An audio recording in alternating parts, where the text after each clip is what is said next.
দেয়ালে চোখ রাখলে প্রথমে মনে হতে পারে আপনি ভীষণ ফুটবল প্রেমী কোনো মানুষের ড্রয়িং রুমে চলে এসেছেন।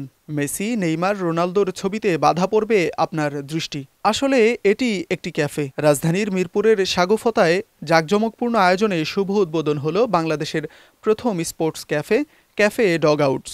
হঠাৎ করে একটা চিন্তা আসলো আমাদের শিক্ষার্থীদের একটা স্লোগানই বলা যায় যে মাদকমুক্ত দেশ গড়ব, এবং শিক্ষার্থীদেরকে মোবাইল ফোনের আসক্তি থেকে কিভাবে বাঁচানো যেতে পারে। আমি যখন এই ফ্যাক্টরগুলো নিয়ে চিন্তাভাবনা শুরু করলাম, তখন আমার কাছে মনে হলো শিক্ষার্থীদেরকে স্পোর্টসের সাথে কীভাবে কানেক্ট করা যায়, এবং কানেক্ট করার জন্য বেস্ট একটা ওয়ে মনে হয়েছে আমার কাছে যে একটা স্পোর্টস ক্যাফে, যেটা বাংলাদেশের সর্বপ্রথম ক্যাফে ডাগ আউট ইন্ট্রোডিউস করেছে। তো এটার মাধ্যমে দেখা যায় যে এডুকেশন, ফুড এবং স্পোর্টস একসাথে কম্বাইন্ড হতে পারে।